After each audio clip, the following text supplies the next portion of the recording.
এখানে আমাদের বিদ্যালয়ের ছাত্রছাত্রীরা সব আজকে মিড ডে মিলের খাবার নেওয়ার জন্য লাইন দিয়েছে। আমাদের এইখানে আমাদের জায়গা খুব ছোট, সেই জন্য রান্নাবান্না এখানে হয় ছোট জায়গার মধ্যে। এখান থেকে ভাত দিয়ে দিচ্ছে। আর এটা হচ্ছে আজকের আমাদের সবজি, অনেক রকম সবজি আছে।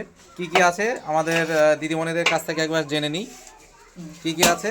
মটরশুঁটি, বেগুন, মটরশুঁটি, বেগুন, আলু, পালং শাক, গাজর, শিম, পেঁয়াজের কলি আছে, পেঁয়াজের কলি, খুব সুন্দর লাগছে। অনেক রকম পালং শাক আছে, মটরশুঁটি আছে, খুব সুন্দর পুষ্টিকর খাবার। আজকের আমাদের মিড ডে মিলে বাচ্চাদের খাওয়ানো হলো। বাচ্চারা বারবার আসছে, ঘুরে ঘুরে নিয়ে যাচ্ছে। আমরাও খুব খুশি, কারণ সব কিছু ওদের জন্যই। না না দাঁড়া দাঁড়া বলবি ওদিকে দেখছি। এই যে আমাদের বিদ্যালয়ের ছাত্রছাত্রীরা এখানে মিড ডে মিলের খাবার খাচ্ছে। সবাই আনন্দের সাথে মিড ডে মিলের খাবার এখানে খাচ্ছে। ইয়াসিন, আজকের খাবারের স্বাদ কেমন হয়েছে? খুব সুন্দর হয়েছে। আচ্ছা আদিল, কেমন হয়েছে? দারুণ হয়েছে।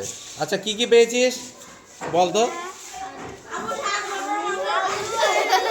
আলু, মটরশুঁটি পেয়েছিস, গাজর পেয়েছিস, হ্যাঁ, আর শাক পেয়েছিস।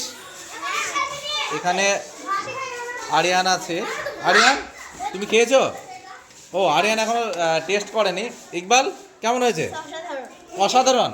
বাহ, খুব সুন্দর লাগলো। আমাদের মিড ডে মিলের প্রত্যেক দিনে খুব সুন্দর সুন্দর রান্না হয়। আজকেও এই ছাত্রদের জন্য আজকে সবজির যে রান্নাটা হয়েছে, অনেক রকম সবজি দিয়ে খুব সুন্দর রান্না হয়েছে, তাই না ইকবাল? ইকবাল তো বলেই দিয়েছে সুন্দর। মানজারুল, বিশাল সুন্দর। ওকে, থ্যাংক ইউ। সবাই খেয়ে নাও, ঠিক আছে? আচ্ছা।